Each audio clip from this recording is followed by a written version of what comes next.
Olá, senhoras e senhores, sejam bem-vindos ao ParlaCast, o podcast do despertar do Brasil. E aí, meu amigo André Beluco, e a noite de hoje, e a nossa convidada? Boa noite, meu caríssimo amigo Fred. Segunda convidada do sexo feminino, sexo biológico, para deixar bem claro. E eu deixo bem claro para o nosso público também que ela foi convidada, não é porque ela é hiperarticulada, porque ela é combativa, porque ela combate o bom combate, mas para cumprir a cota da ESG. Claro, Esse podcast, ele é por causa das... signatário que era por causa da das ESG. virtudes femininas. É evidente que não, da né? doutrina zero. Nós precisamos cumprir a cota feminina. Mas ela está na linha de frente. Meu amigo, ela é uma fera brabíssima. Ai. Então, eu achei até que você viria com um traje diferente, com a moda onça. Deveria vir, né? Porque... Veio com o traje de cobra outro dia, né? É um felino, é uma coisa que combina mais comigo, porque é um animal homeostato, de sangue quente. Nossa, isso Oi, fala muito ai. difícil, né? Pelo amor de Deus. Meus amigos falam que eu falo difícil. Mas ele veio de reptiliano já. Reptiliano. Já Sangue é um frio. reptiliano, né? Curiosamente, no dia da nossa primeira convidada feminina. É Achei que você verdade. ia falar no dia que você tomou vacina. No dia que eu tomei a quarta dose, né? Vocês já ouviram a voz dela? Já adivinharam quem é, não? Não tá aparecendo ainda. Deixa eu passar a palavra pro meu queridíssimo Lucas Fagnani. Boa noite a Engraçadíssimos. todos. Boa noite, Brasil. Obrigado pela audiência mais uma vez aqui no ParlaCast. Estou aqui tomando minha xícara de água. Na xícara presenteada pelo meu amigo André Beluco. Uma xícara que veio da cidade de Ibitipoca, Minas Gerais. Um subdistrito da cidade de Lima Duarte. Ah, tá. Então faz todo sentido. Tá A bom. grande capital, Um brinde Ibitipoca. a Ibitipoca. Zerei Ibitipoca em 3 dias, os 3 circuitos, hein? Ô, louco. Grande a cidade, hein? Vamos lá. Ela, nossa convidada de hoje, ela é autora do livro O Mínimo sobre Doutrinação. Livro esse baseado no curso Doutrina Zero, né? O curso promovido por ela, que hoje conta com mais de 1.400 alunos. Foi comentarista da Rádio Jovem Pan no programa Linha de Frente e lançará em breve um curso sobre desenvolvimento de virtudes femininas. Fiquem de olho. Ela é Pietra Bertolazzi. Bem-vinda! Olá, obrigada pelo convite, meninos. Imagina. Parabéns aí pelo projeto, pelo programa. E brigadão pelo convite. Muito bom. Que maravilha, seja muito bem-vinda. Obrigado por ter vindo. Obrigada. Obrigado mesmo pela Obrigado. disponibilidade. É a convidada muito nos Prazer honra com a enorme. sua presença. A honra é toda minha. Que maravilha. E me diz uma coisa, Pietra, como foi esse despertar seu para com a política, para com assuntos tão espinhosos, né? Porque eu sei que as feministas gostam muito de ti. Você tem uma afeição especial, né? Um Nós amor temos todo fraternal. cuidado especial comigo. Sororidade. Olha, pra ser bem sincera, eu nunca despertei pra política, eu meio que fui sendo abduzida por ela, né? Conforme eu fui buscando outros caminhos na minha vida, né? Então, eu tenho um histórico de funcionalismo público, eu sei, não me orgulho tanto assim disso, mas teve disso, e foi por aí que eu comecei a ter mais contato com políticos, com a política, com pessoas que entendiam do assunto, e logo no começo dessa minha trajetória, né, no estado do governo, eu já tinha que lidar com várias frentes de militância, principalmente feminista, porque eu tinha que desenvolver, como é que fala?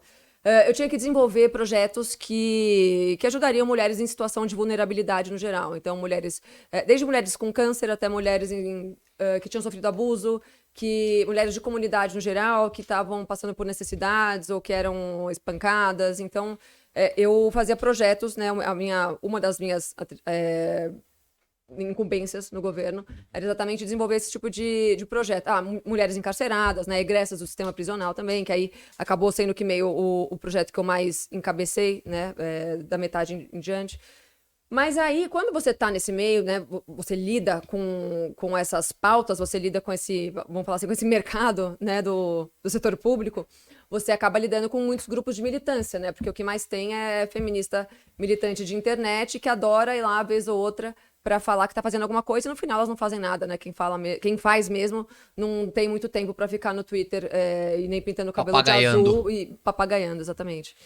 Então, vez ou outra eu acabava me confrontando com algumas situações onde eu encontrava as lacradoras. E é claro que pessoalmente elas não tinham elas não tinham o ímpeto de me confrontar pessoalmente, só que aí através das mídias sociais. Porque aí teve isso, né? Eu comecei a postar na época, através do Instagram, as situações que eu me deparava e que não faziam sentido. Tipo assim, elas não estavam alinhadas com o discurso que eu via na mídia, que as feministas proferiam. Então, eu lembro que uma das coisas que me chamava atenção era o fato da mídia alardear. Não sei por que naquela época, isso foi início de 2019, né? Eu lembro que a mídia alardeava que a maior parte das presas, né, das mulheres presas, estavam lá porque elas tinham arrogado para si crimes de homens, né? Ou do marido, ou era um filho, ou do pai. E quando eu chegava nos presídios, né? Porque eu passava lá o dia inteiro em Tremembé, e as jornalistas não vão lá pra Tremembé passar o dia inteiro, elas não vão pro Carandiru passar o dia inteiro com as presas, e eu tava fazendo isso. O Tremembé é a ilha de caras do sistema prisional, né? Não, tem... Porque então, mas não era... a Matsunaga... mas não era... Era Tremembé 2 que eu atuava, que era de presas comuns. Mas tem o Glam. De caras, tem né? o camarote Tremembé. Não era no camarote que eu atuava, era com as presas comuns. O xadrez das celebridades, né? Mas tem muitas celebridades que deveriam estar lá, mas não estão. Não podemos falar, porque senão cai o podcast. Então essa era a minha realidade, assim, eu literalmente passava, tinha 2 vezes por semana eu passava o dia inteiro dentro da prisão, né, trabalhando. Nos outros dias eu passava ou em alguma comunidade ou em alguma instituição que precisava de ajuda do governo, então eu estava sempre por ali. E realmente não batia esse discurso, porque eu chegava para as presas e perguntava: bom, mas e aí, o que você fez pra estar aqui, né? Tipo, quer puxar um papo, né? Quer quebrar o gelo, né? E aí, eu nunca escutei de nenhuma delas, né? Que elas estavam ali porque elas tinham falado que tinham cometido um crime que elas não tinham cometido. Era sempre, me envolvi com crime organizado, eu me envolvi com o crime porque eu queria comprar um carro melhor, porque eu queria uma vida melhor, porque eu queria mais dinheiro, porque... Então, essa narrativa não se sustentava na realidade, né? E olha que coincidência, em seguida eu conheci a Thaís Azevedo, e ela tinha há pouco tempo feito aquele discurso no Parlatório Livre, né, sobre os índices de violência contra agosto de 2017, contra homens e contra mulheres, né? Que ela pega os dados do IPEA. Sim. E aí eu conheci a Thaís, ela me mostrou esse vídeo, daí eu falei: Thaís, me ajuda então, porque eu tô caminhando eu tô me aprofundando nesse assunto, né? Tô vendo como funciona o movimento feminista e tal. E aí eu fiz um post que aí foi matador, assim. Aí eu fiz um post com a Thaís falando exatamente sobre esses números, né? E aí acho que na época eu até também puxei alguma coisa relacionada ao crime organizado, que era uma realidade que eu tava, né, que eu tinha contato ali direto. E aí esse post foi a coisa mais... Cara, foi assim, primeiro o grande cancelamento que eu passei na minha vida. Depois isso virou rotininha, mas assim, foi o grande boom, assim. Porque do dia pro outro eu tava assim na capa da Vejinha, tava na Veja, no Estadão, na Folha, na capa do UOL, na capa da Isto É. E assim, eu fiquei muito assustada, porque quando eu ia ler a matéria, eram tipo as jornalistas feministas, militantes, claramente, me detonando. E eu falava assim, mas eu não tô entendendo, porque assim, eu tô lá todo dia ajudando essas minas que elas dizem querer ajudar. E aí elas estão me descascando por eu estar expondo, tipo, números que não corroboram com as narrativas que elas querem emplacar.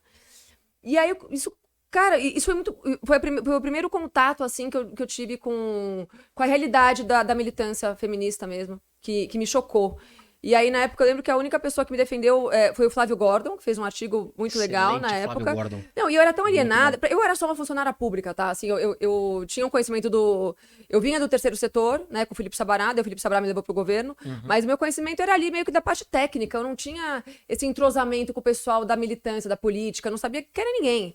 Então, o Flávio Gordon escreveu sobre mim, eu não sabia que era o Flávio Gordon, assim. Então, teve ele e na época o Coppola também me defendeu no Morning Show. Mas foram as 2 únicas pessoas, assim. E aí começou uma enxurrada de repórter lá na porta do Fundo Social, todo mundo entrevistando a Bia Dória, o Felipe Sabará. Aí começaram a fazer baixo-assinado pra me mandar embora do governo. Cara, foi muito doido, assim. Foi uma experiência muito doida. Assim, mal sabia você que esse cancelamento seria uma chancela de que você está no caminho certo. Exatamente, Né? porque como eu disse, eu não conhecia as pessoas, eu não tinha com quem falar, eu não tinha alguém pra ligar e falar assim, meu, você vê essas feministas loucas, eu não sabia como funcionava, entendeu? Eu tava lá muito de paraquedas, assim, tava só fazendo o que eu achava que era certo. E a partir daí eu comecei a conhecer, inclusive eu conheci a Mari Brito nessa época, a Bruno Garchagen, aí vim a conhecer as galera nessa época, a Renata Barreto, enfim, fui conhecendo as pessoas a partir daí. Mas a Thais Azevedo eu tinha acabado de conhecer, a Campagnolo, né? Então eu fui conhecendo o pessoal Só a fera. partir daí. Só Mas fera aí eu braba. lembro que teve a Bia Dória, na época, e o Felipe Sabará falaram pra mim, olha, a gente não vai mandar você embora. A Bia Dória, inclusive, deu uma entrevista na época falando que jamais me mandaria embora por isso, porque as minhas opiniões não tinham nada a ver com o trabalho que eu fazia, que o trabalho que eu fazia era muito bom e tal. Só que ela, ao mesmo tempo, virou pra mim e falou assim, Pietra, eu preciso que isso pare. Assim, a gente não pode deixar esse tipo de escândalo ficar circulando o governo. E com toda razão, né? Então, eu tive que me abster de comentar sobre qualquer coisa relacionada à política ou ideologia, muito menos feminismo, nas minhas redes sociais por muito tempo. Mas essas perseguições desses coletivos, quando você não tem a chancela de uma agenda que é colocada por esses coletivos, você é perseguido ou perseguida. Né? Isso é natural. Então, nós já vimos isso, né, acontecer aqui com vários dos nossos convidados. Inclusive com a gente, com as exclusões dos vídeos do YouTube, né? 2 vídeos. Nossa. Esse é o Mas é 14º denúncia ou é o episódio. próprio YouTube que... Então, foram 2 denúncias. Duas O primeiro denúncias. com o Paulo Cogos e o segundo agora do o Thiago Paulo- Cortez. Thiago Eu acho Cortez. que tem em ordem, assim, as pessoas mais derrubadas devem ser, tipo, o Alan dos Santos, o Cogos e eu. Eu acho Do que- pódio dos derrubados, Os só falta o pódios Alan dos derrubados. É o Santos. panteão ali, né? Vamos para os Estados Unidos Eles fazer estão um começando podcast? bem, viu? Bem inteligentes, né? Então, mas, Eu acho que o business Como- plan não foi bem feito. então, mas olha, André, que interessante essa questão. A Pietra é uma mulher, pelo que nós estudamos aqui da história dela, em que ela sempre foi muito dedicada a questões sociais. Né? Se eu tiver errado, você me corrija, Sim, eu tinha um por favor. histórico de muitos anos. Né? Né? Então, assim, acho que você trabalhou já em asilo. Né? Eu trabalhei na Arca, né, que era a Associação de Resgate à Cidadania, onde a gente resgatava pessoas a gente falava em situação de rua, mas é um baita termo esquerdista, né? A gente resgatava mendigos, É um eufemismo. cracudos, né? E aí, enfim, era ONG do Sabará. E também, cara, eu já fiz todo tipo de coisa. Já dei aula em comunidade para crianças, tipo, como suporte de escola, para alfabetizar crianças. Acho que no Morumbi, né? Não, isso foi na favela do Real Parque, isso Tá. que eu fazia. Aí eu trabalhei anos na Arca com o Sabará. Aí eu trabalhei. Aí fazia um projeto, às vezes, em asilos também. Gente, eu fazia. Eu Moradores sempre de tava. sopa para moradores de rua, Já né? levava toda terça-feira, eu ia na Galeria Pajé levar sopão pro pessoal na rua. Eu nunca fiquei, desde muito adolescente, assim, desde, sei lá, 15, 16 anos, eu sempre estive envolvida em alguma causa social, né? Isso até eu ir pro governo. Então, assim, eu tinha esse histórico. Mas antes disso, você também teve um histórico de sair pro mundo. Né, Paralelo pra- a isso, né? Tá. Sair pro mundo Não, no bom sentido. Foi assim, não, eu achei até Eu simpático sou do muito jeito. bem. Não, eu pra tinha conhe- um histórico de muito conhecer, né? progressista, Sim. bem, tipo, loucona mesmo, assim. Eu trabalhei com moda, eu só andava com a lacração, fui DJ, também viajava o Brasil todo final de semana pra tocar em tudo que é festival e festa e tal. Eu era da noite. Você tocou no Maracanã. Toquei no Maracanã. Toquei em vários lugares legais, assim, pra quem é DJ. Tipo, é que hoje, né, a gente tava falando, eu vou dormir às 9 da noite. Eu acho que pra mim nada disso é legal. A hora na que o época- pessoal tava montando, né, o equipamento de som pra começar a festa, né? É tipo isso. Ô, Pietra, só um gancho. Você já falou de tudo isso em algum podcast alguma vez, não? Não lembro se dessa forma. Eu acho que já. Não sei se dessa forma eu já falei, mas no Instagram, nas caixinhas de pergunta, tipo, vira e mexe, chega um Tá. espertão e fala assim: porque se você der um Google, coloca DJ Pietra Bertolazzi, você vai ver um monte de coisa lá. Porque, de fato, eu fui DJ 4 anos e eu toquei nas melhores festas todos os anos no Brasil. Então você vai encontrar meu nome lá. E muita foto minha na balada. Então sempre tem um Sherlock Holmes, né? Que chega aí no meu Instagram. fica pagando de cristã, conservadora, mas era da balada. Ela fala assim, vá, mas você jura que eu era da balada? Tipo... E o que tem a Eu ver? ia falar, eu já te vi no universo paralelo, hein?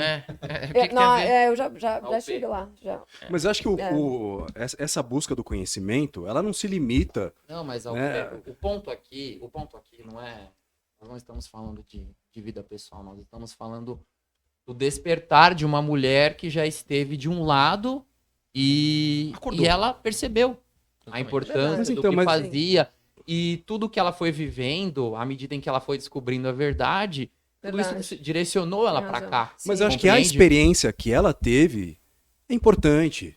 Com certeza. eu não, mas eu não falo acho. no âmbito bisbilhoteiro. Eu não acho que você tem que conhecer coisa ruim. É tipo, vamos provar crack pra ver se é Não, bom. não mas- nesse mas sentido. Não. Então, Não. mas posso falar, é muito interessante você ter falado isso, porque quando eu falo abertamente sobre o meu passado, sobre tudo que eu já vivi, a primeira reação das pessoas costuma ser essa. É tipo, mas se você não tivesse vivido tudo que você viveu, talvez você não fosse a pessoa que você é hoje. Bullshit. E uma baita buchetagem. Não, eu seria muito melhor. Eu teria deixado de... Eu Começado teria, antes, talvez. eu teria né? começado a tentar Mas- me melhorar enquanto ser humano, enquanto Não espírito. serve de inspiração por para muito mais pessoas que tempo. estão nessa situação e mais querem tempo. mudar também? Eu já estive no seu Possível lugar. que sim, não precisava ter ficado tanto tempo, né? Pô, eu fiquei muitos anos na cirandagem, não precisava tanto tempo, mas tudo bem. Quando eu digo cirandagem é balada, tá? Eu sempre namorei, nunca também. Pode ser que, como diziam os crentes, né? Como testemunho sirva pra muita gente. Exato. Me gerou uma Acredito. tatuagem. Tem um apelo que é interessante, esse ponto que você tá tocando, porque eu tenho um público adolescente, de meninas principalmente, que eu vejo que se espelham muito em mim, assim, não quero falar, não é isso, é que realmente, assim, eu vejo esse feedback, elas me mandam mensagens e cartinhas e tal, e elas realmente falam, pô, que legal, graças a você eu não caí no feminismo, ou graças a você hoje eu vou na igreja, graças a você eu rezo o terço todo dia. Então, eu acho que isso é muito positivo, e talvez se eu não tivesse essa aparência, se eu não tivesse um monte de tatuagem, se eu não tivesse uma forma de falar não tão formal, talvez eu não conseguisse atingir essas meninas, entendeu? Mais jovens, principalmente. Então, por esse lado é válido, né? Sim. Deus usa caminhos bem tortos, às vezes, né? Pra levar a sua mensagem. Mas... Sim. Não foi à toa. Não foi à Não, toa. mas é isso Você que eu quero passou por dizer. tudo isso porque talvez se você tivesse se descoberto antes, você não teria a capilaridade de alcance que você tem hoje, por exemplo. Não sei. E se Teve meu, aprendizado. E se minha tia, né? Não tem E se é complicado, né? Tá muito Mas- especulativo. mas assim, eu, se pudesse escolher, não teria vivido nada do que eu vivi. Tipo, desse meu passado progressista. Nada do que eu vivi. Antes da minha vida cristã, eu teria anulado, assim, tudo que eu vivi. Mas essa Simples transição, Isso, não, mas a gente isso, vê na Bíblia. Não, isso, Quantas isso- transições? Paulo, né? Paulo, Mas, por exemplo, Paulo. Isso demonstra uma análise mais madura da própria história. E um exame de consciência profundo também, de você enxergar as coisas que você fez. A maioria das pessoas teria orgulho, né? Olha, já curti pra caralho, já fiz isso, já fiz aquilo. É comum, mas ela não. Você vê aqui uma mulher que fala, poxa, se eu pudesse, eu não teria feito. Mas essa é a transcendência, essa é a reforma íntima. Esse é o ponto. Eu acho que se a gente não faz a nossa reforma íntima, se a gente não para e não faz uma reflexão da nossa vida, o que a gente precisa mudar, o que valeu a pena, o que não valeu a pena, a gente não tem essa dimensão do bom, do que é ruim, do que eu vi que não vale a pena, do que eu vi que vale a pena, do que eu vi que vale a pena viver, onde eu posso crescer. Isso é importante demais. É importante. Não, essa análise é importante, mas via de regra, eu acho que a gente está vivendo também um momento de endosso ao coitadismo e a famosa passada de mão nas costas. Então, assim, você fez aquilo, e é um pouco da cultura da bandidolatria, né? Ele roubou porque ele nasceu em determinada o situação. coitadismo penal. Você faz Terceiriza, isso, né? você terceiriza a culpa e você fala assim, você fez isso, mas, puxa, mas tudo bem, o importante é que você aprenda. Não tá tudo bem, foi errado, foi ruim. Não me acrescentou enquanto ser humano. Não aprendi. Não adianta essa história, mas você aprendeu. Não, eu aprendi que não deve ser feito aquilo lá. Mas eu não precisava ter vivido aquilo para saber que aquilo era ruim. Eu podia ter sido mais inteligente. Então, vamos agilizar a cabeça e não precisar passar por coisas tão erradas. E o que você estava falando também é interessante, porque é um pouco dessa cultura da psicanálise que a gente tem hoje, né? Absolutamente. De que você não pode reprimir nada, Exatamente. né? Você, tem não, que você, não, dar você não pode se vazão, reprimir. Exatamente. Você tem que dar vazão aos instintos, por mais Perfeito. baixos que sejam. Eu sou muito contra isso. Você tem que se arrepender, sim. Você tem que se punir no sentido. É óbvio que eu não acordo todo dia e falo assim, nossa, queria arrancar essas tatuagens, queria poder voltar. Não é isso. É tipo, meu, eu não vou relativizar falhas de conduta que eu tive. Foram erradas, foram ruins, não me trouxeram nada de bom. Agora, o que eu vou fazer a partir de agora com isso são outros 500. Isso, É o que isso. você Isso faz, aí. o que você faz com isso. O ponto que ela trouxe é providencial, né? Porque a psicanálise, claro, né? Trocando em miúdos, ela é isso, né? Então você precisa dar vazão aos seus instintos mais baixos, ao passo que o cristianismo você tem que reprimir o seu apetite. E tá certo, né? Sim. Senão você não passa de, meu Deus, né? Bonobo. Que é também aquela história, né? Siga o seu coração. Ah, se o teu coração mandou fazer, é porque tá certo. Se faz Imagina sentido, se faz todo sentido, mundo- né, Pedro? Depois você mostra a tatuagem pro pessoal aí, hein? Só procurar na internet vocês acham. Que é isso? Mas Não, é brincadeira, gente. Não que tem. todo mundo que sentir que tá fazendo algo por amor realmente fizer atuar daquela forma, né? Então pedófilos têm uma desculpa, porque ele fez Nossa, por amor. é. Então o estuprador também, né? Ele seguiu o coração dele. O Claro, coração dele era o desejo a vontade dele era era aquela. brutalizar alguém, Então né? não é lícito você seguir o teu coração. Eu acho mas um péssimo conselho. Hoje cara, o progressismo basicamente é isso. Você valida as pessoas seguirem o coração. Sim. Isso é coisa de gente mimada. Isso é coisa de gente que não teve freio dos pais.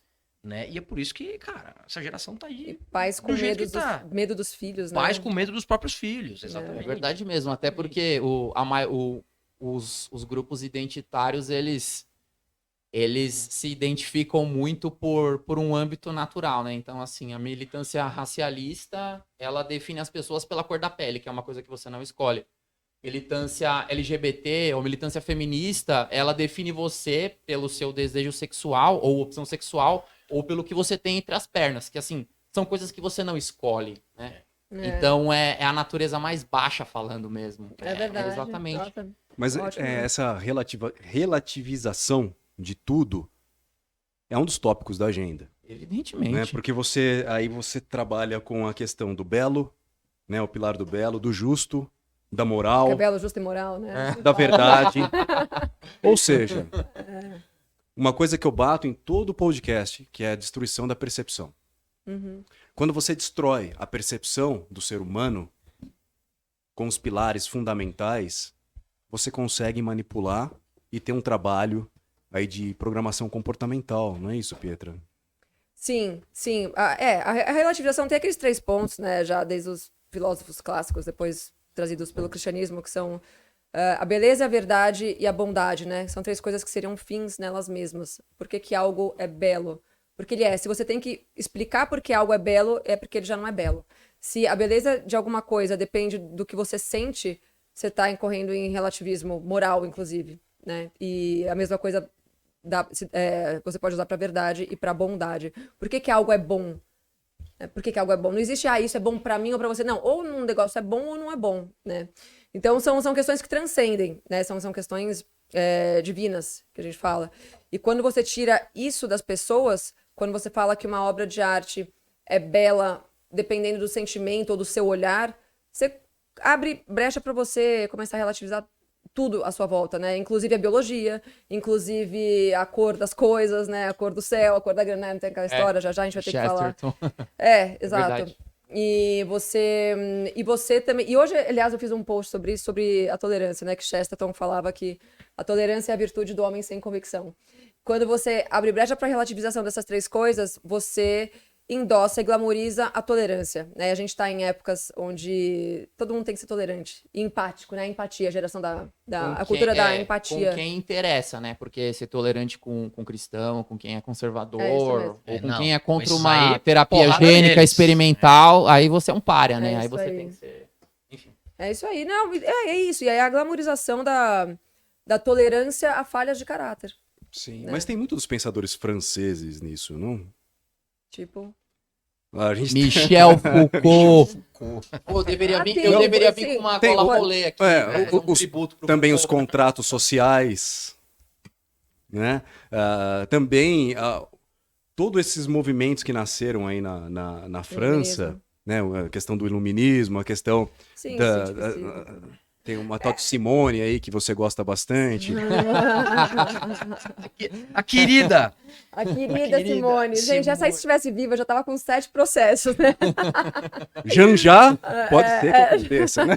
Ela ressuscite. Nossa. Cara, todo podcast tem essa piada maravilhosa, cara. Esse humor tiozão é indefectível. Tem que ter um Joaquim Teixeira na mesa. Tem que ter. São piadinhas de salão, né? Mas essa filosofia que você fala iluminista, né, cientificista, é engraçado porque ao mesmo tempo que eles dizem, né, não, então vamos tirar o misticismo da religião cristã, né, que era o foco dos caras, e trazer as pessoas à luz da verdade e da ciência, né, daí vem o cientificismo, vem o positivismo, vem tudo que é ismo mais tenebroso que a gente tem hoje no mundo.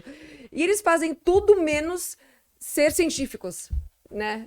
Tudo hoje que eles falam que é ciência, na verdade, são relativizações, são teorias, desde a psicanálise até a psicologia, até todas essas teorias que eles usam hoje para tirar Deus do centro da nossa vida, são relativistas, né? Então, eu diria que foi a época... É que você citou os franceses do iluminismo. Eu diria que foi o começo do nosso... Começou antes, na verdade, né? Mas assim, ali, nessa época, né, da Revolução Francesa, foi onde se deu foi o ápice, acho, do começo do nosso fim. O ápice do começo do nosso fim. Talvez... Não. Faz sentido. Faz sentido. Foi pontuado, né? Se o começo do fim... Aqui vai começar a acabar, porque antes era um pouco mais discreto, né? Desde o... Esse é o marco zero, né? É o marco zero do nosso declínio. Isso. Mas ali você tem uma junção de linhas de pensamento, né? Ali na França também. Quando você começa a misturar um pouco de Marx, começa a misturar Foucault, Rousseau, começa uma salada de... Uma miscelânea vinda do inferno. É que um vem atrás do outro, né? Cada um vem acrescentando um componente mas você pega o Marx, endemoniado do que o outro, né? Aí com o Marx se não você tivesse Rousseau, não teria Marx, né? Se não tivesse Robespierre... Então, uma coisa vai puxando a outra. Então, se não tivesse Marx, não teria Antônio Gramsci. Eventualmente. É possível que não, exatamente. Possível que não, né? Que tinha um monte de pensador. Gente que pensava igual ele. Tem tanto demônio por aí, né? Você lê... Mas sim, é verdade. É isso aí. Você lê A Lei, do Frederic Bastiat, por exemplo, é um livrinho fininho, assim, que é a maior quantidade de conteúdo útil no menor espaço. Condensado. Né? Condensado ali, né? Exatamente, concentrado. Ele fala ali, o Bastiat é contemporâneo do Marx, né? E ele fala de um monte de pensador, né? Que pensava assim já muito antes de Karl Marx, né? Então, o Gramsci, ele fez um manual de como implantar o marxismo sem deflagrar uma bala, mas ele poderia fazer um manual de como implantar a ideologia de outro filósofo de esquerda que não fosse o Marx, que fizesse sucesso no lugar. Tinha o Engels também. Ele é pouco citado, mas ele é tão culpado disso aí que a gente tá vivendo hoje do que o Marx. É o financiador, né? É o financiador do Marx. Mas muita coisa disse muito também. Que...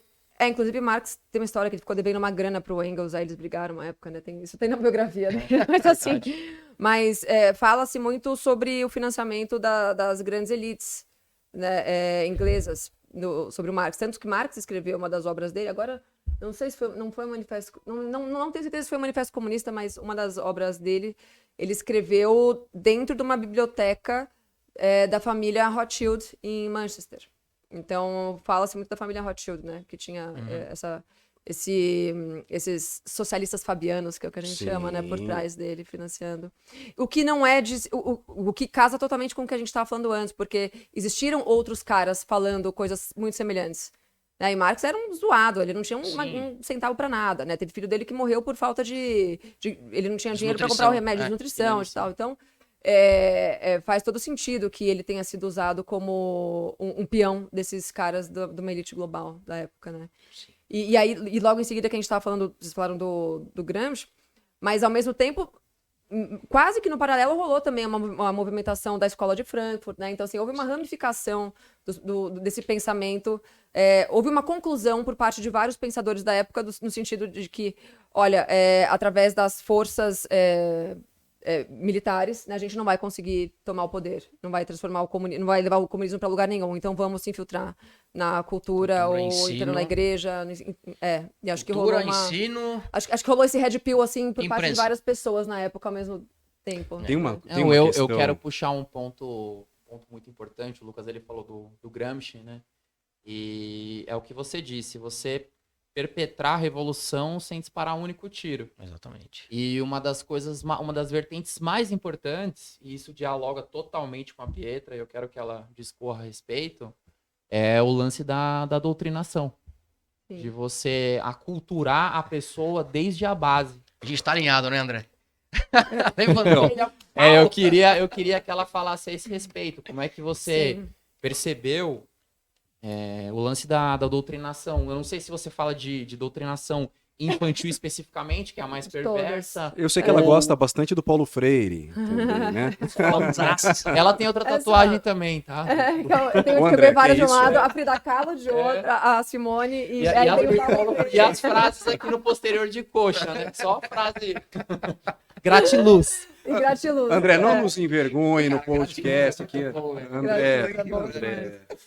Essa questão da... o que acontece? A gente tende a achar que... então foi na década de 60 com o Paulo Freire que a doutrinação nas instituições de ensino começou a ser implementada. E o fato é que as escolas foram praticamente... Desde que tiraram a Igreja Católica do poder, né, na Europa... No poder, porque as escolas, as universidades eram detidas fica parecendo pejorativo. Não, a partir do momento que tiraram, desde da Reforma Protestante, né, quando tiraram a Igreja Católica do poder total, da sociedade. E passaram ela para o poder estatal, vamos dizer assim, né, principalmente pós-retirada das monarquias, ela já nasceu com o intuito de ser um instrumento da militância da esquerda. Então, a gente está falando desde antes da Revolução Francesa. E aí, na Revolução Francesa, se não me engano, a Holanda foi o primeiro país, inclusive, que instituiu o ensino compulsório. O único intuito de se ter um ensino compulsório em qualquer lugar do planeta é você impor um pensamento ideológico robotizado.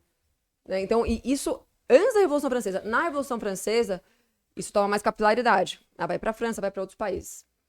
Depois da Revolução Francesa, quem que pega isso? Lenin. Né? A Lenin não só leva isso para a União Soviética, como ele dobra a meta. Né? Aí ele começa a abranger todas as idades. Ele jogou no ventilador, o Lenin. Aí ele jogou no ventilador. Então, assim, crianças desde 1 ano de idade já eram propriedade do governo. Aí ele cria as creches. O conceito de creche já meio que existia, mas não era esse troço estatal como a gente tem hoje. Quem pulverizou essa história da creche foi Lenin, de fato, né? E era praticamente uma creche compulsória, porque ao mesmo tempo ele quase que obrigava as mulheres a saírem para trabalhar, né? Então ele começou a criar aquele conceito de cozinhas comunitárias, lavanderias comunitárias, então... E a criança perdia o senso familiar. Perdia o senso familiar, perdia o senso de hierarquia familiar, perdia-se o patriarcado, né? Você não tinha mais o pai de família, a mãe de família, porque tudo era de todos, né? Tudo era comunitário, era do governo. Você não tinha mais a presença da mãe e você tinha o filho desde 1 ano de idade, né? Com outras crianças e sendo tutelado pelo Estado. Então começa aí, né? Então, se não me engano, foi Getúlio Vargas que implementou o ensino compulsório no Brasil. A gente pode dizer que desde essa época, o nosso sistema de ensino já é um instrumento da esquerda. Não tem por que o Estado querer obrigar você a colocar teu filho na escola. Não tem uma justificativa que você me traga que é plausível. A criança precisa socializar.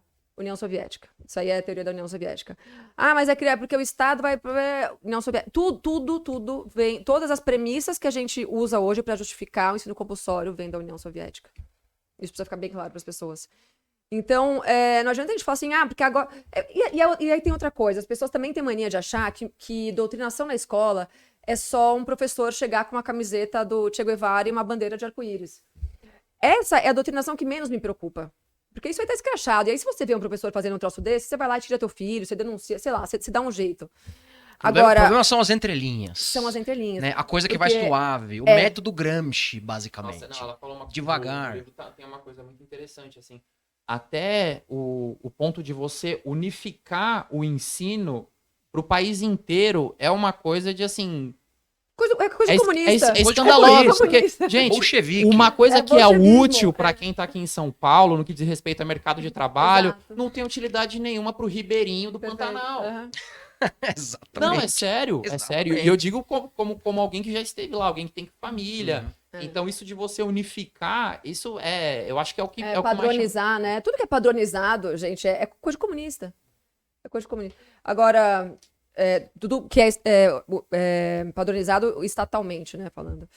Agora, o que a gente estava falando do ensino compulsório. Getúlio Vargas Getúlio foi quem decretou isso Foi aqui quem no Brasil. Então essa E que história. o que mais te preocupa que eu são as tava falando- entrelinhas. São as entrelinhas. Nossa, Então, hoje o professor que tem 2 neurônios. O que tem um neurônio vai chegar com a camiseta do Che Guevara, né? O professor que tem só 2 neurônios, o que ele vai fazer?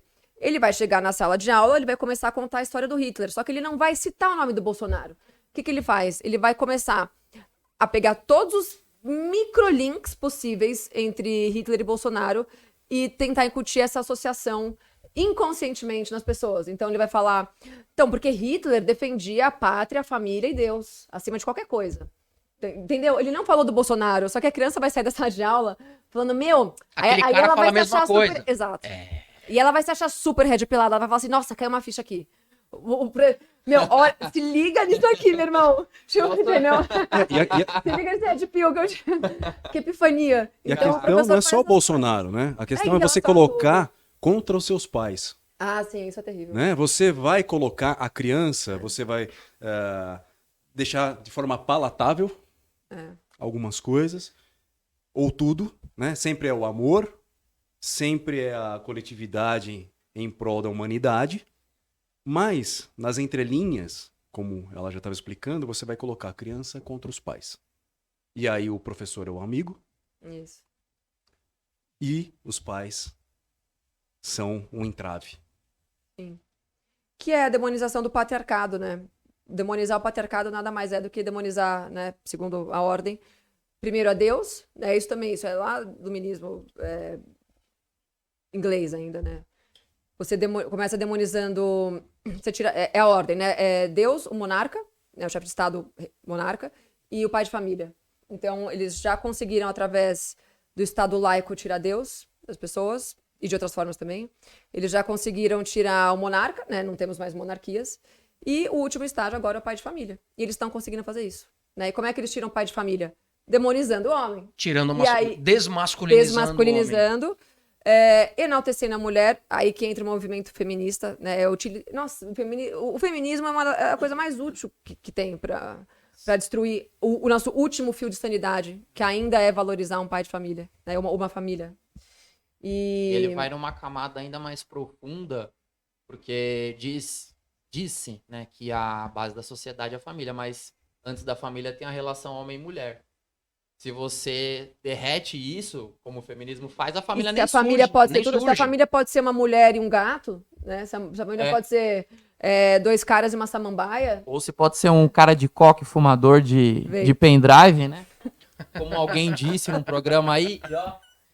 Você veio Mas eu fumo charuto. Mas dar uma quebrada. tem uma geração, a gente acha que o combate é muito, muito, muito complicado. Esse combate são décadas, se não século, né? De trabalho, de base que eles estão fazendo. Mas teve um menino aqui numa escola em São Paulo que teve um embate, né, com um dos professores que levou uma indígena, se eu não me engano. O Vitório. Gente, eu conheci. O menino é fantástico. E por acaso a mãe dele namora um super amigo meu, mas foi muita coincidência. O Vitório, é claro que assim, hoje em dia, tudo que acontece em relação a esse tipo de doutrinação escola já me manda na mesma hora. O Vitório estudava numa escola que chama Avenues, aqui em São Paulo, e é uma das escolas, né, uma das melhores, considerada uma das melhores escolas, super elitizada, tal, bilíngue, não sei o quê. E o que aconteceu? Um belo dia, um professor, militante, esquerdista, indigenista, tudoista, resolveu levar despretensiosamente a Índia Guajajara para falar sobre a questão do índio. Caraca. Só que ela aproveitou para dar uma descida na lenha no agro. Só que quando você está numa escola de elite em São Paulo, o que tem? Pelo menos 1/3 é filho do agro. pelo menos um terço ali é de fazendeiro, é filho de fazendeiro, ou tem vô fazendeiro, ou tem fazenda em algum lugar, né? Então, porque é natural, né? Muita gente vem do interior estudar em São Paulo, né? Dos fazendeiros e tal. Então, uma parte dessa molecada começou a ficar meio revoltada. E o Vitório é um menino fantástico, porque assim, não é que ele é de direita, ele é monarquista, ele é um nível de Red Pill, assim, ele é bárbaro, moleque. Esperamos você aqui no Parlacast, hein? Gente, ele é muito. Ele Olha é aí, fantástico. tá feito o convite. Eu acho que ele deu uma sumida, até porque não sei se era a ideia dele ficar muito nos holofotes e tal, mas ele é um menino bom. E aí e a mãe dele, né, vem de família também de coisa de fazenda e tal, e então ele tinha muita informação em casa. E é um menino que estuda por conta própria, ele não depende só dos estudos, das coisas que ele aprende na escola. Fica a dica aí, crianças. Então ele estuda muito, é um menino muito estudioso, conversa muito com os pais muito presentes. Então ele teve o peito de pegar, no final da palestra da Índia Guajajara, que demonizou o agro, o fazendeiro, o calhambau, ele falou, desculpa, posso dar só uma palavrinha? Aí ele subiu, pegou o microfone e defendeu um pouco. Ele não foi mal educado, ele passou o recado que ele deveria passar. Ele falou, isso aí que você tá falando não faz sentido, tem muita gente que vive disso. Foi belo, justo e moral, assim, o discurso curto. Ele falou que ele teve que sair às pressas porque os professores começaram a pressionar ele, então rolou esse momento de estresse. Mas depois... E aí um dos amigos dele tava filmando, né? Porque, como eu disse, rola uma parte da escola que não concorda com esse tipo de atitude. Filmaram e aí viralizaram o vídeo. Ele foi até no Pingos nos Is, o Vitório. Até a entrevista lá ele deu. Mas ele foi um cara foi um menino de 17 anos que teve culhão de pegar um microfone e enfrentar o professor, enfrentar em Guajajara, inclusive sei lá, acho que tinha 100 alunos lá assistindo o que ele tava falando. Ele foi um menino raiz, assim, achei alfa. Achei alfa. Alfa dog. E, enfim. E como foi a reação dos pais dele? A mãe dele, maravilhosa, super apoiou. A mãe indignada, eu conversei na época com a mãe dele por telefone. Foi lá, conversou com os diretores e tal, falou, isso tá errado. Porque meio que rolou, acho que eles não sabiam na época se tinha vídeo ou não, eles meio que começaram defendendo o professor. E aí a hora que ela falou assim, não, olha aqui o que aconteceu. Daí deu uma... Eu não me lembro direito, já faz quase 2 anos, né? 1 ano e meio, não lembro. Mas foi... Ela super apoiou, com certeza. Ela é uma mulher muito, muito politizada, assim. Isso que é importante também. A importância de nós nos informarmos para informarmos aos nossos filhos. E a importância da família. Sim. Né, que é a instituição que eles mais querem atacar. Exatamente. Né, a família. E, Pietra, você citou aqui também, né, no caso das feministas, e aí a gente vê muitos dos convidados contam pra gente, né, dessas famílias globalistas que sempre financiam, né, até na derrubada dos czares na Rússia também tem a influência. E aí você tem também numa segunda internacional socialista, se eu não me engano, essa glamorização do que talvez tenha sido chamado de feminismo, ou esse início do feminismo, e as ondas.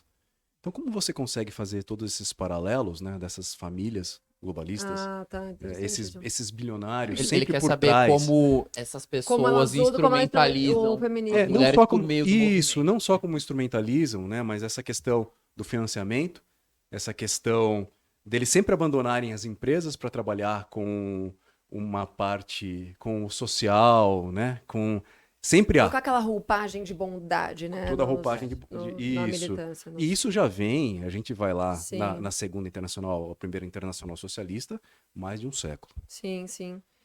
Com certeza. O movimento feminista propriamente dito tomou corpo no início do século passado, né? Que foi meio que uma intersecção do movimento sufragista, né? Na Europa e no Ocidente, depois Nova York e tal. Mas muito mais vindo da União Soviética, né, encabeçado ali por Alexandra Kollontai e as líderes bolcheviques, né, ali com Lenin. O que acontecia?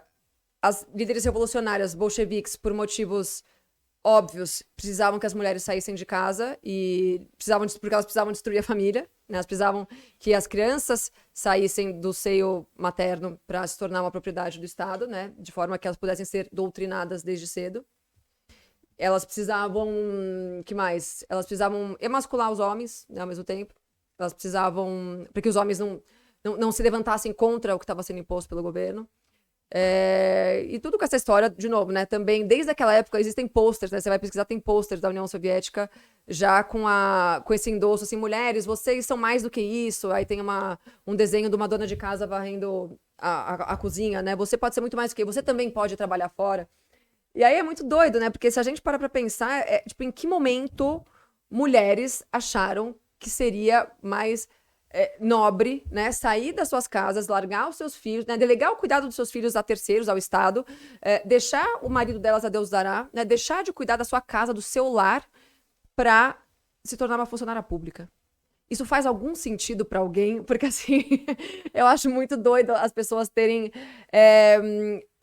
conseguido incutir essa mentalidade nas pessoas, né, numa sociedade que era conservadora na época. Então você teve isso, propositalmente, né? Então essas líderes bolcheviques propositalmente começaram a tomar esse tipo começaram a endossar esse tipo de pauta. Paralelo a isso, você teve as primeiras líderes sufragistas, começaram também um pouco na Inglaterra, França, em Nova York teve um movimento muito forte. Na verdade, olha que engraçado, a primeira reunião sufragista que a gente tem registro se deu em 1848, numa cidade que se chamava Seneca Falls. E ela deu origem ao Congresso de Seneca Falls, onde foi votado, né? Então o que aconteceu? Eram mulheres que eram contra a escravidão, né? Contra a... E a temática da discussão era a escravidão, não era? Era escravidão, a temática era a escravidão. E essas duas mulheres, um belo dia, se levantaram e falaram assim, mas e o direito das mulheres? Tipo assim, foi mais... Eu tô brincando, mas é que foi mais ou menos isso. Assim. E aí elas foram expulsas desses encontros, desse grupo, porque as pessoas falaram assim, peraí, a gente tá discutindo um troço sério aqui. A gente tá falando de escravidão de pessoas e você tá falando de direito ao voto. Tipo assim, as minas elas não estavam preocupadas com o voto naquela época. Tinham coisas muito mais sérias rolando no mundo. Até porque, como a gente sempre fala, né? Era uma época onde o mundo era muito mais cristão. Ainda mais em cidades como Seneca Falls, né, nos Estados Unidos, que era aquele protestantismo bem raiz, né? Então as pessoas estavam preocupadas em cuidar da família delas. As mulheres não tinham por que votar, porque o chefe da família, que era o marido, representava o voto daquele núcleo, os valores daquele núcleo familiar, né? Exatamente. Então não tinha essa, eu vou votar no Lula, no Biden, você no Trump, e a gente não tinha isso. A família ainda era uma unidade muito sólida, né? De valores muito sólidos. Então, um voto só do homem representava todos. Então não tinha esse problema. Era um não problema a mulher não votar. Mas aí essas duas fulanas, talvez por algum devaneio, talvez por, sei lá, qual motivo, resolveram levantar essa bandeira no meio de uma reunião que se falava sobre escravidão, né, sobre a abolição da escravidão. Elas foram expulsas porque considerou-se, com toda razão, que elas estavam incorrendo em assuntos fúteis para a época, e elas foram bater na porta de uma igreja protestante wesleyana na época. E esse pastor cedeu o espaço da igreja para que elas começassem a fazer reuniões para abordar o tema do voto feminino. E fizeram esse primeiro evento, né, que se deu o nome depois de Congresso de Seneca Falls, e eles fizeram uma votação. Então vamos lá, quais mulheres querem votar e quais não querem? E para surpresa de 0 pessoas, a maioria das mulheres não queria votar. Isso por um motivo muito simples, né, aquela velha história. Direitos civis vêm com deveres civis, né? Vamos lembrar que no século XIX várias guerras aconteciam pelo mundo. Então, homens votavam também porque eles se dispunham a dar a vida deles pelo país, pela pátria, pela família. Então, automaticamente, os deveres civis estavam atrelados aos direitos civis. E então as mulheres falaram assim, não, tipo, eu tô de boa, pra que eu preciso ir lá, né? Pra que isso? Então a reação foi essa. Então veja que demorou, isso aí foi em 1848. Demorou 70 anos para... Não, 70 não, foi bem no comecinho do século passado. Demorou 50, 60 anos para conseguirem formar um grupo organizado de sufragistas nos Estados Unidos. Isso essas mulheres militantes, décadas e décadas. E aí, quando tomou um pouco mais de corpo esse movimento sufragista, endossado sim pelo Partido Socialista Americano, que aí entra a pauta soviética, aí vem toda a ideologia soviética junto, elas começam a... Primeiro que ele se tornou um movimento de elite, né? Então eram mulheres bem-sucedidas, ou bem-sucedidas não, perdão, eram mulheres de elite, mulheres casadas com homens ricos ou de famílias ricas, que estavam cansadas de tomar chá da tarde todo dia e resolveram militar por algo que elas achavam que elas queriam. E uma parte era isso e a outra parte eram de mulheres revolucionárias, né? Você tem na Inglaterra, se não me engano, foram mais de 40 prédios de patrimônio público que elas explodiram na época. Então eram mulheres revolucionárias, esquerdistas, comunistas, tudoístas, que achavam que era de bom tom explodir coisas para pedir direito ao voto. Então, isso é o que consideram a primeira onda, né? Então, você tem uma mescla aí das líderes bolcheviques soviéticas com as socialistas nova-iorquinas. Passa um tempo, vem a Simone de Beauvoir, né? Que a gente pode dizer que marcou a segunda onda, ali no final da década de 40, com a relativização, a famosa frase, né? Você não nasce mulher, você torna-se mulher. Né, o que dá também origem à premissa que a gente tem hoje de que ninguém nasce homem e mulher na sociedade, que transforma a gente em, sei lá... Isso daí até em cachorro, né? Na Shulamit Firestone, que a recebeu Shula Firestone o anabolizante. dobrou a meta. Isso. De fato. E aí depois a Simone de Beauvoir, daí vem a Revolução Sexual. Mas né? aí já é 1948, né? Aí é 1948 que ela ela tem o primeiro... com o Sartre. Ela tinha uma relação... Jean-Paul Sartre. E com várias casal... Bom, deixa eu ficar aqui. Não. Ele cirandeiro. Você quer que ele derrubem mais um? Ai. Assim... Sapecas, não? A Simone, ela trouxe muitas pautas muito demoníacas, assim, né? Desde pedofilal até tudo, né? No comboio foi... A base veio forte, assim. E aí, depois dela, se deu uma sequência. Aí, nos Estados Unidos, ela conseguiu ter um alcance muito bom também, através de feministas também, que foram a Judith Butler, a Shulamit Firestone, enfim, tiveram várias aí depois que deram voz a ela, e todas dobrando um pouco a meta, né, de alguma forma, para alguma outra pauta. E aí você estava falando sobre a nova ordem, né, sobre a questão dos globalistas. Como que os globalistas entram nessa? Você consegue ver isso mais estruturado por parte desses financiadores a partir dessa segunda onda, né? Porque você começa a ter os encontros, inclusive os primeiros encontros da ONU, financiado por esses caras, né? Aí tem um cara chamado Kingsley Davis, que foi um teórico da época, financiado por esses grupos metacapitalistas, que deu toda uma roupagem de ciência para essas teorias feministas, né? Inclusive falando que você não nasce mulher, que isso é uma construção da sociedade, pipipipopopó.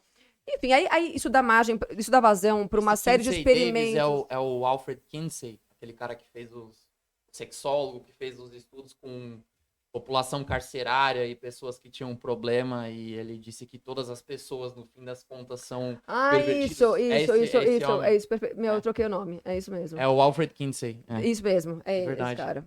Tem um livro de uma mulher chamada Judith Riesman, chama-se Sex, Lies and Kinsey.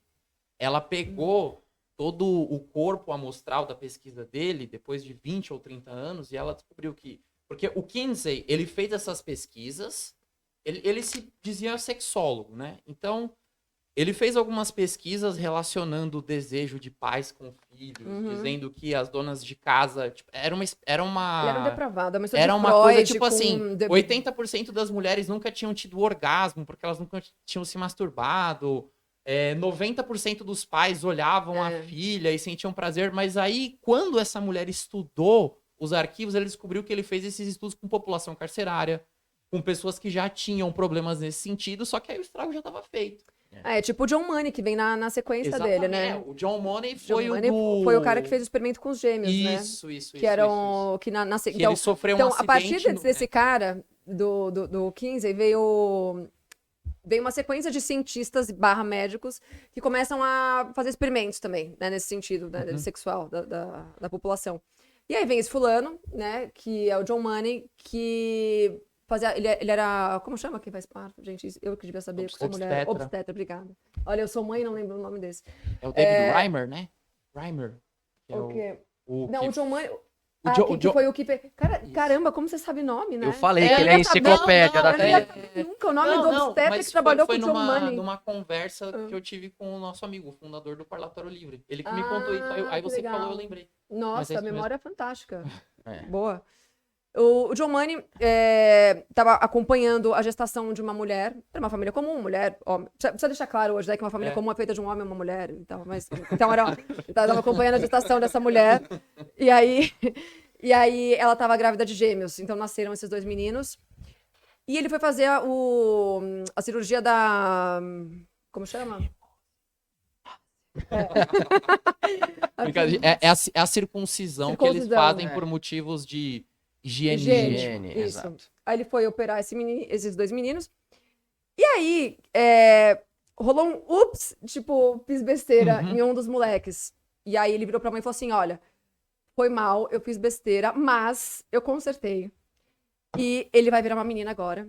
E eu tô fazendo uns estudos, eu tô com toda uma base científica aqui, que prova que, de acordo com a forma com que você cria uma criança, ela pode se tornar homem ou mulher. Então, isso aí é uma coisa que a gente que decide. Então, tudo bem, assim, teu filho não tem mais o órgão sexual masculino, que rolou esse probleminha, mas é só você criá-lo como se menina fosse, né? Então você coloca uma sainha nele, dá umas bonecas e tal, e ele vai virar uma menina e tá tudo certo. Eu fiz uma cirurgia bárbara ali, que ele nem vai perceber quando ele for mais velho. E aí os pais falaram, bom, beleza. Começaram a criar o menino com o órgão, né, genital como menino e o sem como menina. Só que o menino sem o órgão sexual masculino, que foi criado como menina, começou a entrar em depressão, a ter atitudes extremamente agressivas. Ele queria brincar de bola com os amigos, ele não queria mais colocar saia, ele se irritava com os lacinhos do cabelo. Então ele começou a ter atitudes extremamente masculinas, afinal era um homem, em relação a todo esse universo feminino que estavam criando ao redor dele. A ponto de, anos depois, a mãe, né, acho que o menino já estava com uns 10, 11 anos, né, a mãe falou assim, tá dando errado isso aqui, tipo, tá ruim, não quero mais. E aí eles contam pro moleque, eles contam pro moleque depois ainda disso. Mas é que assim, essa história é bem triste, ela é bem trágica, terrível, porque no Que decorrer... aconteceu com a família. Aí teve abuso sexual da parte do próprio médico, do John Money. Aí o John Money incentivava os pais a fazerem ato sexual na frente das crianças. Assim, esse cara era, o capeta encarnado, assim. É bem ruim até de falar sobre isso, né? Mas, pra resumir a história, no final, esse menino tentou reverter a cirurgia mais tarde. Ele chegou a se casar com uma mulher, só que ele nunca se recuperou, entrou em depressão e se matou. O pai dele virou alcoólatra, a mãe dele se matou e o irmão também se matou, se não me engano. O irmão virou adicto, né? Virou O drogado. irmão virou drogado, perdão. O irmão virou drogado, a mãe se matou, o pai virou alcoólatra e ele se matou. Então, assim, veja como a ideologia de gênero... Destruidora de família. Ainda em fase Período de... embrionário, né, embrionário. Uhum. E o mais doido é que esses documentos, né, falando sobre a realidade dos fatos, né, que se deram naquela época, foram achados depois de décadas. Porque até então, todas as matérias e artigos em revistas científicas estavam falando sobre esse caso como se tivesse sido super... sucesso. Como se tivesse sido um sucesso, bem sucedido. É verdade. E só décadas depois que foram descobrir tudo que tinha acontecido com a família. Então, E isso tem acontecido agora, né? Muito, Sim, muito. sim. Muito. Eu presenciei uma cena que não sai da minha mente, né? E estava envolvido, né, o problema dessa pessoa que tirou a vida, estava envolvido com essas ideologias. É muito triste, né? Você vê uma jovem de 20 e poucos anos, por questão de ideologia, por questão de crenças instaladas em sua mente, né? E que não vê outro horizonte senão aquele. É muito difícil. É muito triste. É muito triste. É uma ditadura, né? É uma ditadura. Você vê crianças que claramente não têm essa disfunção. Isso é um outro negócio, né? Eles tiraram dos CIDs, né? Tipo, a disforia de gênero era o CID 6411, se não me engano. Eles tiraram, né? Não é mais considerado uma doença. Psicopatologia. É muito doido, né? Você achar que uma pessoa se olhar no espelho e não se identificar com o próprio corpo dela possa ser algo comum, né? E isso também só acomete a 0,001% da população, é um número bem ínfimo, ou 0,01, né? E não 11% como eles dão hoje, né? Nossa. É um número muito, muito É absurdo. 11% no Projac, né? É 11%. Ou no Datafolha. Ou no diretório do PSOL. Vai lá na Moca ver se dá 11%, né? Vai lá no Paris, exatamente. Não, velho. Agora se for ali no finzinho da Paz de Barros, talvez dê. Mas então você tem o vício por videogame catalogado hoje, né? Então a criança começa a tomar remédio antidepressivo desde 11 anos, se ela gosta de jogar um PlayStation, eu nem sei como chama essas coisas, mas Mas ao mesmo tempo, o moleque que não se identifica com o próprio gênero, com o próprio corpo, né? Com o próprio sexo, é ele. Comum, É ele né? sendo ele. Né? Pietra, Mas hoje... Ah, perdão. Má. acho que a gente tem que abordar um tema aqui, porque o tempo tá passando e rápido, que bom. Significa que o papo tá muito bom. Tô falando muito, né? Né? Nossa. Não, mas, cara, dá, né? tá Eu- perfeito. Não, mas eu tô lembrem-se, fora- eu tô fora ela da- disse que o tô programa fora da poderia mídia desde durar janeiro, então. até a hora que ela Não aguentar posso ver o falar. microfone então. agora. Não esquenta. Não, Vamos Aproveitar lá. o microfone, deixa eu... Boa. Tem a primeira pausa, todo mundo faz o figurino. e- Troca do look. Olha, é um ponto que a gente tem que tocar aqui sobre progressismo, ideário nefasto, né? Que degrada o Ocidente. Regressismo. Regressismo, né? Então, mas o Olavo criticava muito, né? Mantendo a boa tradição, A liturgia. mantendo a liturgia, falando de Olavo de Carvalho, até agora não falamos, mas e aí foi ele que disse, né? Regressismo, né? Em alguns vídeos, né? Não sei Foi se ele ele que falou, disse. sim, eu vi esses dias um vídeo dele, enfim. Que eu falo sempre isso, mas não sei se ele disse, Olavo, tamo junto.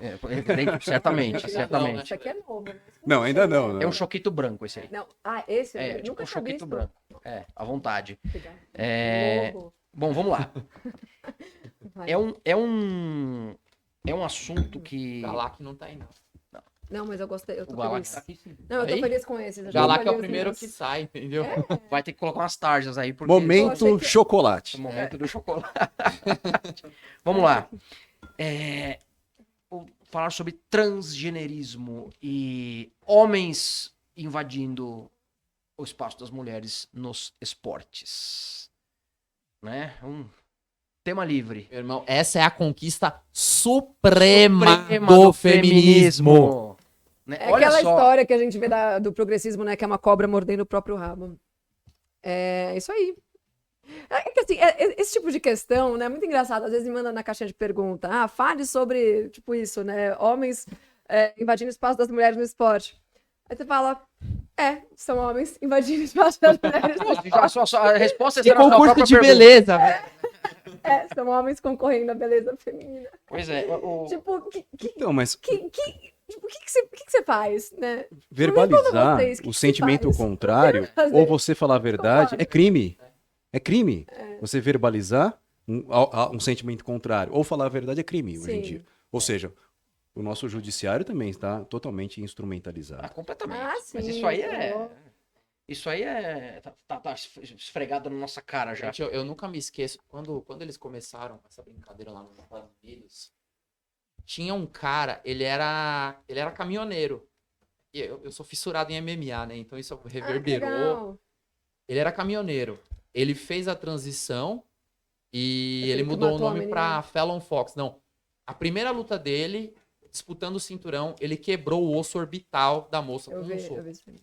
Gente, osso orbital é tipo assim, o melhor boxeador de hoje em dia, que é o Canelo Álvares, ele quebrou o osso orbital de um oponente no 12º round. E o cara é um touro de forte. Agora, esse cara, ele quebrou o osso da campeã com um soco. Osso orbital, que é esse Mas aqui. é completamente desproporcional, né, André? Não, a quantidade de testosterona que um homem tem, que uma Meu mulher irmão, tem, meu Deus do céu. O volume muscular, Volume grossura muscular. de tendão.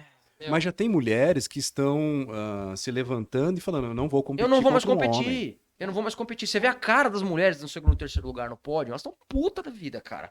E mal sabem elas o espaço que elas têm pra protestar. Mas Mas não você entra naquela tem, espiral do tem. silêncio, Ou né? se tem. Elas vão ser massacradas pela mídia. Exato. Vão ser massacradas, esquece. Assim, eu tô cada dia mais convencida de que a gente perdeu essa guerra. Tá perdido. A gente perdeu. Existem algumas medidas que a gente pode tomar pra dar uma freada em algumas pautas e pra proteger a nossa família, os nossos amigos, o nosso entorno? Sim. Agora, a agenda da esquerda sempre vai avançar. Não tem como. Isso não tá acontecendo agora, isso tá acontecendo há 300 anos. Imagina que a lei do divórcio foi em 74. 74? Eu achei que era 77. É um dos dois. Essa Essa você tem que memória, saber, você é essa advogado. memória me falha. Ai, Não. 70. Não. 74, o adultério deixou de ser um crime tipificado pelo Código Penal e reverberou em 77 com a lei de divórcio. Aí sim, hein?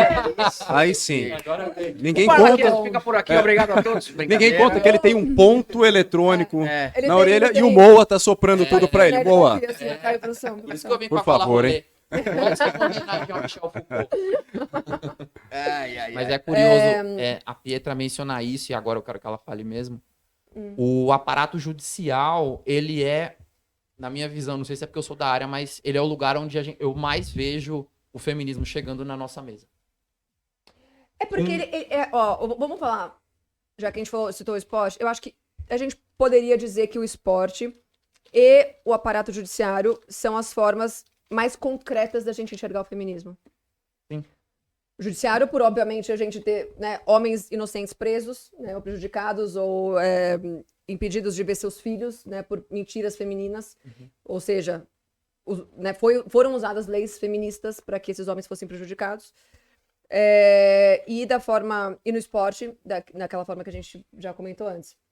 Então, mas o que eu estava falando sobre a questão do divórcio era sobre a esquerda sempre avançar, né? Isso não vai ter fim.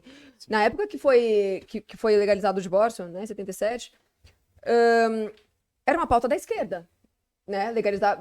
As pessoas da direita antes era não o queriam. desquite, né? Era um desquite ou anulação, né? Agora, as pessoas da direita não queriam o divórcio. Então, imagina hoje em dia você tem um parlamentar discutindo se o divórcio deve ser... Mesma coisa em relação à pílula anticoncepcional, né? A pílula era proibida. Então houve... Agora eu não vou lembrar aí o ano. Será que você vai saber o ano que ela foi legalizada? Não. Mas deve ter sido lá por 50, 60, né? Sei, Revolução sexual, tal, 60, alguma coisa. Bom, a pílula também. A pílula anticoncepcional eram as pessoas da esquerda que estavam defendendo que ela fosse legalizada, né? E hoje não existe ninguém que seja contra a legalização da pílula anticoncepcional porque ela tá lá. Ou seja, o aparato jurídico é um grande, se não maior instrumento da esquerda, mas de uma forma dela normalizar imoralidades. Então, uma vez que algo se torna essa frase foi muito boa. judicialmente legal, a população tende a aceitar aquilo. Então, se o aborto for legalizado até os 9 meses de idade, de gestação, como acontece em alguns lugares nos Estados Unidos, daqui a 10 anos a população vai estar quieta em relação a isso. Então, vamos colocar mais uma... Rapidinho, Verdade, o pessoal, gente. o povo em geral, a massa trêmula principalmente, se baseia na lei pra julgar moral, Exatamente. né? Pô, mas Exatamente. o Holodomor foi lei. Do Iosif, né? Do Stalin, bonzinho aquele, né? Exatamente. O Holocausto era lei. Escravidão no Brasil era lei. Segregação racial americana, lei. As Apartheid, África do Sul, segregação lei. sanitária na Alemanha Segregação sanitária nazista. na Alemanha nazista, era tudo lei. Olha aí que cada lei. Exato. bonita. Todos os soldados de Hitler estavam cumprindo ordens do governo. Sim, né? Exatamente. É aquela velha máxima, não é porque é legal que é moral. Exato. E vice-versa. Exato. Então, Mas isso é um legalismo. E a gente tem um legalismo positivista intrínseco na nossa sociedade. Isso é muito claro pra mim. E vem aí a PL 2630, hein? Qual que é? Das fake news? Pele da censura.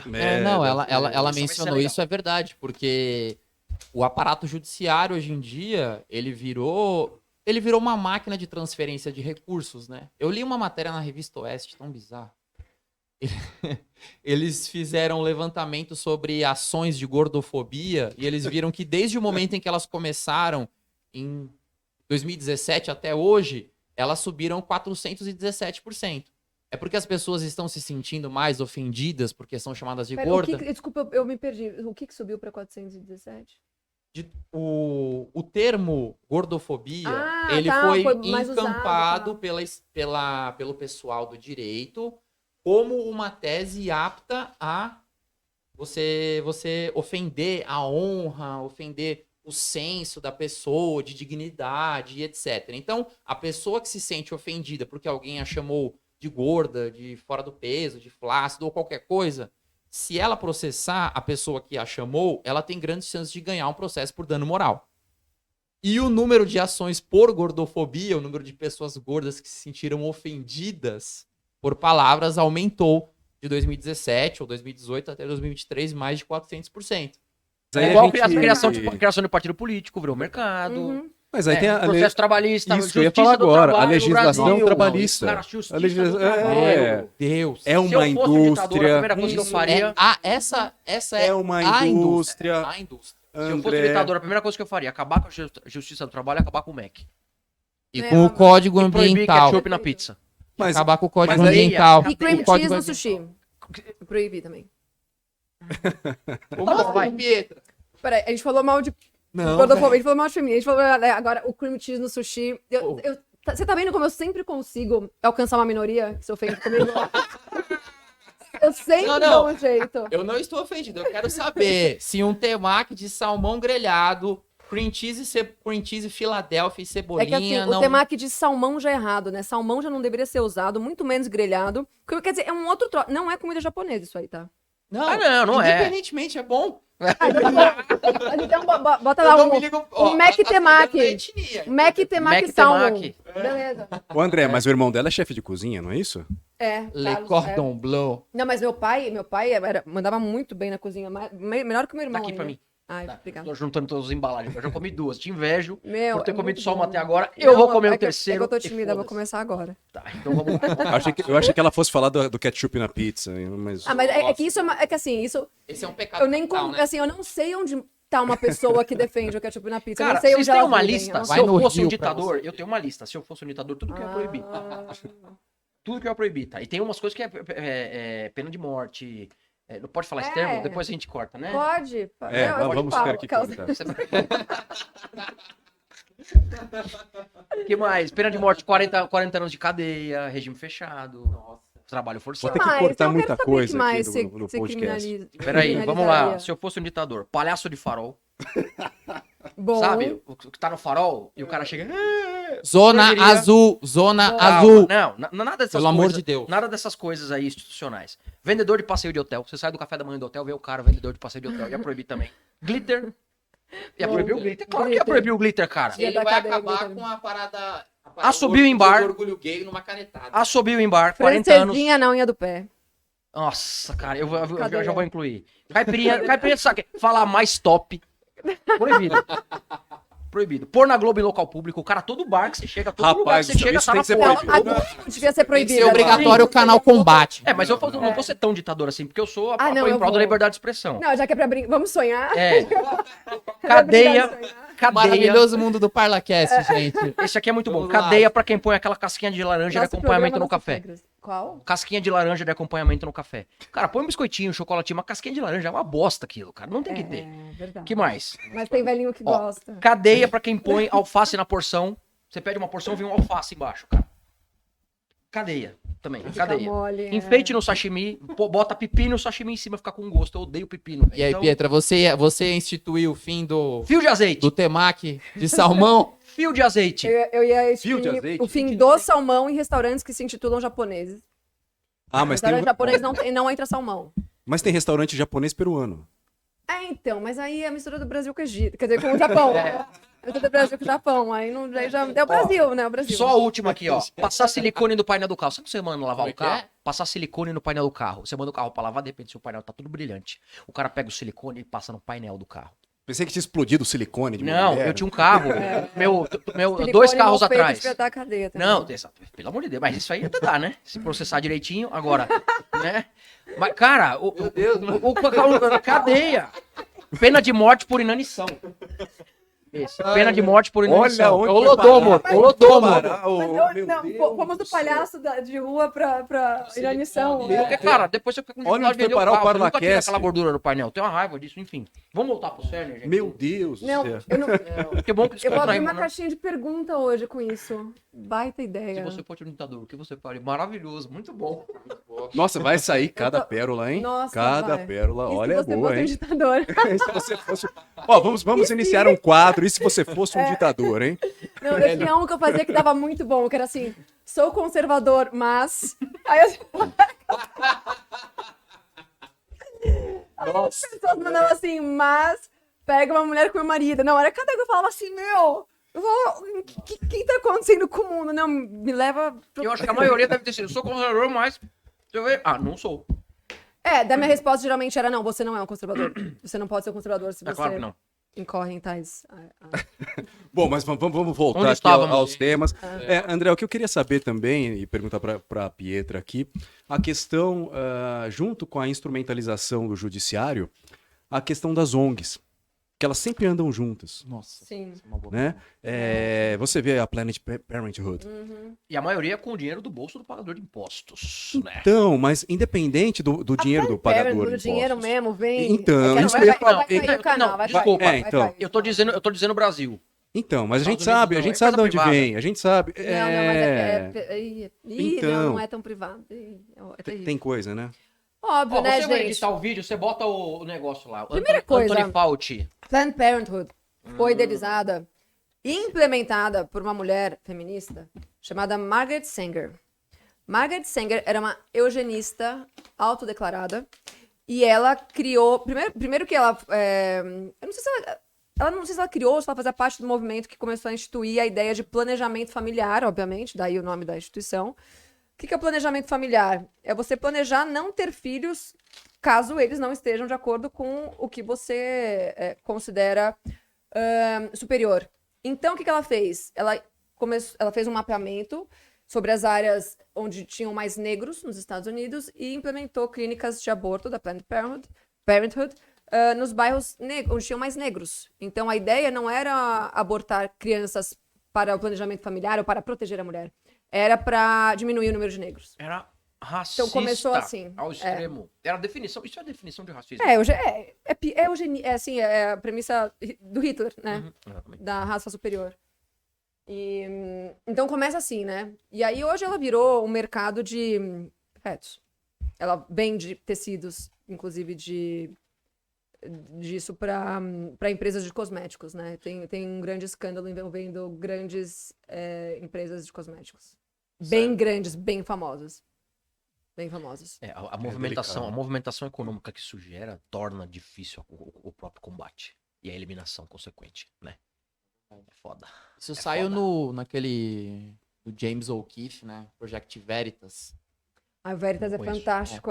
Foi a primeira vez que eu vi Sim, eles fazem um algo a trabalho esse fantástico. respeito, falando sobre a comercialização de tecidos, de Porque eles seres usam humanos em como- período embrionário. Pra não falar Eles usam palavra. tanto para teste quanto para compor mesmo, né? Os produtos, Fórmula. a fórmula de batom Nossa, e cremes e É tal. inimaginável. Não, isso Você não tem ideia da indústria que é isso aí. Sim. A Planned Parenthood é gigantesca. Sim, sim. E assim, cada vez mais a gente tem certeza que o combate é espiritual. Então, isso aí, esse ponto que você chegou, é assim, hoje na minha vida, o meu combate é esse. Tipo, todo o resto é secundário.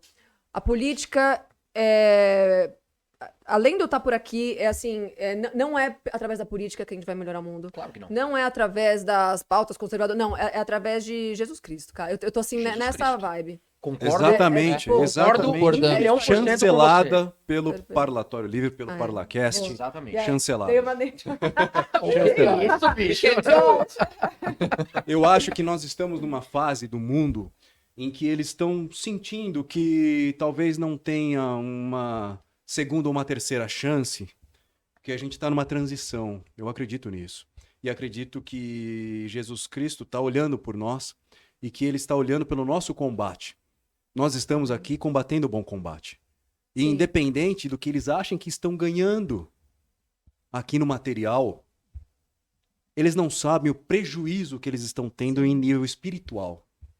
Sem dúvida. Pois é. E essa busca, que essa nossa luta para a elevação espiritual de toda uma humanidade, de todo um povo, de toda uma nação, de todo um planeta, em que a gente está envolvido nessa luta, nessa ascensão espiritual. Essa é a nossa guerra. É isso aí. É isso aí. Meu, perfeito. Eu tava vindo pra cá, tava até. O Gabriel, ele é grande amigo meu e ele é muito evangélico, né? E a gente veio conversando no carro e falei, eles vão querer abordar um pouco de política, provavelmente, né? Eu não sei nem o que tá acontecendo com política e tal. Eu falei, eu vou falar o que eu acredito hoje, que eu tô vivendo mesmo hoje, que é exatamente essa questão da guerra espiritual e que mesmo as pessoas que não têm ideia, que estão servindo ao maligno, incorrem nisso, né? Então, você vê, inclusive, pessoas da direita servindo ao lado do mal sem perceber. Porque se você... E aí é um outro ponto que eu coloco. Eu não gosto de... Já faz um tempo que me incomoda a expressão, a nomenclatura conservadora, para me definir. Porque, até pelos motivos que a gente estava falando antes, né, sobre como a agenda avança através do judiciário e das leis, Sim. o que era conservador antigamente, hoje é uma... Perdão, o que é conservador hoje era uma pauta da esquerda até muito pouco tempo. Então, a Verdade. esquerda sempre vai avançando e o conservadorismo, ele é relativista, né? Ele vai avançando. Hoje você pode perfeitamente se dizer um conservador e achar tranquilo um divórcio, né? O cristianismo não é. Então, se você é um conservador e você não é cristão, primeiro que você não precisa do conservadorismo se você é cristão, né? Porque as cláusulas são meio que pétreas, né? Ele Do tá ali cristianismo. dentro, É né? aquilo ali e não importa a década, não importa o tempo, não importa o espaço, é o certo e é o errado, né? É o moral e o imoral. O conservadorismo é uma ideologia que se move de acordo com o tempo, né? Daí a gente tem até aquele conceito de janela de Overton. Então, o Overton vai sempre puxando para a esquerda e as pautas conservadoras também vão seguem tendem indo a pra se esquerda, tendem a adaptar. se adaptar a essa janela. Porque o conservadorismo, ele permite mudanças, né? Durante um Permite. longo período de testes, mas ele permite mudanças. Inclusive- O cristianismo, não. Perfeito. Por isso que, exato, até pelo conservador se dizer uma pessoa que conserva as conquistas da humanidade. Pô, eu acho zoado o jeito que tá a humanidade hoje. Eu não conservo nada, eu quero voltar. Ah, você é reacionária? Sim, tá bom. Vamos voltar uns 300 anos. Você é Tá reacionária, muito- um próximo elogio, por favor. Você é uma religiosa radical? Talvez eu seja. Tipo, é isso. Então, vamos falar sobre Não, fanatismo. mas perceba, Não é a fanatismo. Pietra, ela já arrematou antes, né? Porque, assim, a sociedade já meio que escolheu o que quer. Exatamente. Então, assim, a esquerda vai avançando e, gente, vamos ser bem sinceros. Eu não posso combater a indústria farmacêutica. A Pietra não pode combater o Senado Federal se eles quiserem aprovar qualquer medida. O Alfredo, muito infelizmente, não pode combater a O Rede Globo. Eu não posso combater o STF. Gente, É isso aí. o que a gente tem que focar é no micro. É isso. E o micro No do micro, local. o micro do micro é a nossa alma, e ele vai se espraiar para nossa família, para os nossos amigos, para as pessoas que estão próximas. E Exatamente. naquele último dia, você não vai responder pelo que você fez com o STF, com a Globo ou com a indústria farmacêutica. Você vai responder pelos seus próprios atos. Exatamente. Então é focar no micro. E o cristianismo é isso. Isso é um Salva a pensamento, sua própria isso é um pensamento muito de Roger Scruton, É? que você Exatamente. falou. Focar no local. O rosto de Deus, é. É que Focar no você local. tá falando do... O Olavo do- falava também, muito, o Olavo né, também, sobre claro. O Olavo é isso. É a E ele unidade do incentivava conhecimento, a unidade da consciência. Ele incentivava essa questão dos pulverizadores. Você pega o Bernardo Kisser, por exemplo, né, que foi um dos maiores alunos do Olavo. Hoje ele faz em Londrina um grupo de estudos de adolescentes, toda semana na casa dele. Então é você se cercando e você levando isso para as pessoas à sua volta. E hoje, e por acaso, semana passada eu estava conversando com a Mari Brito, por acaso, e a gente estava falando exatamente sobre isso. Né? Ela estava falando sobre como a maternidade mudou alguns valores dela e algumas necessidades de falar sobre outras coisas. Eu, a mesma coisa, né? De algum tempo para cá, como eu vejo que eu dissemino mais bons frutos falando as coisas que eu falo. E a Mari me falou uma frase que eu chorei na hora. Eu não sou de chorar, mas esse dia eu chorei. Ela falou, Pietra, ela me mandou o áudio, ela falou assim, cara, é o seguinte, nada do que você falou durante um ano na Jovem Pan sobre política foi tão importante quanto o que você falou nessa semana sobre Deus e sobre a importância de Jesus Cristo na vida das pessoas. Na mosca. Tipo, Na aí mosca. esse dia. E sabe Concordo sabe quando você tá orando e pedindo uma resposta de Deus, e aí ela mandou esse áudio falando isso? Eu falei, cara, é isso. E eu vejo isso a cada dia que passa, assim, quanto mais eu falo de Jesus, de uma vida de fé, de buscar o desenvolvimento de virtudes, de buscar. Aquela história, né? Tipo, não adianta. Você vê a Dona Maria lá com a bandeira do Brasil enrolada no cartel, né? Se manifestando lá depois das eleições. Da campada. Aí ela chega em casa, a filha dela é feminista, aí o marido dela tá lá reclamando que ela não limpou o chão direito. Bate nela. Aí, exato, tipo, e aí ela tá preocupada em ver o que aconteceu na vida da Zilu Camargo. Então, tipo, o que ela tá construindo pra vida dela? O que ela acha que ir lá acampar? Não tô falando que você não deve expressar as suas preferências políticas, afinal, elas são uma forma da gente expandir os de Arrasar, protesto, né? e de falar Protesto. sobre os nossos valores também, e de né, Exatamente. fazer o mínimo, mas assim, isso não é o principal. As pessoas acham que a gente vai ser salvo pela política. O pessoal da direita não entendeu o rolê. Não entendeu. Eles não entenderam que enquanto você não tiver uma família estruturada, enquanto você não estiver cuidando do que o teu filho aprende na escola, enquanto você não estiver levando o teu filho para a igreja, falando de Jesus Cristo para as pessoas, você não tá fazendo nada pelo teu país. Enquanto você estiver pedindo mais Estado, que a direita ocupe o Estado, você não tá Que é fazendo nada pelo seu direitos, país. né? Aquela coisa de direito. Então, mas assim, olha só, corroborando com o que você falou, né? É um resumo, bem resumido, desculpe a redundância. A guerra espiritual é uma análise de causa e consequência, né? A consequência da guerra espiritual é essa putaria toda que tá o mundo hoje. Se você resolver a guerra espiritual, todo o resto, homeostaticamente, se resolve. Basicamente é isso. De novo, voltando àqueles pensadores, materialismo. Materialismo. Sim, Também. Não é? Isso aí. laicidade, A gente tá tudo alinhado. Deus, bota é isso. Então, são aqueles. Olha, como vai tendo uma confluência entre materialismo. Até a gente pode puxar um pouco do estoicismo e o. Epicurismo? Isso, e epicurismo. Epicurismo. Estoicismo Você tem cara e o epicurismo, né? É teu ponto, é teu ponto. Se eu mostrar o Instagram pra ela, ela vai rir da minha cara, né? Não mostre o seu Instagram pra ela. Cara, O tio Emerson ficou que fala muito assustado. Puro, e você parece cara. E ele tem um coque também. Eu vou te mostrar. Ele é bom. Ele fica Cara, fazendo esse canal é pirotecnia bom. com o cabelo dele, assim. Ele fica o quê? Fazendo pirotecnia com o cabelo dele no Instagram. É sensacional. Então, essa luta, né, essa dualidade, talvez, não sei como eu posso expressar aqui, mas a gente tem hoje esse despertar espiritual contra um afundamento material. As pessoas estão buscando mais o material, contentando com o que aqui na Terra, para eles talvez seja uma riqueza, Sim, talvez seja poder, talvez seja controle. sim. E o despertar, ele é muito maior, ele transcende isso. É um despertar espiritual. E com esses valores, que são valores infinitos, que são valores que provêm de Deus, são valores que Jesus Cristo trouxe pra gente aqui na Terra, eu acho que esse é o maior combate, esse é o maior medo que eles isso têm. aí. Que as pessoas despertem. Descubram a verdade. E a verdade liberta. É isso De aí. liberta. E é por isso que eles têm tanto ódio, né, ao cristianismo.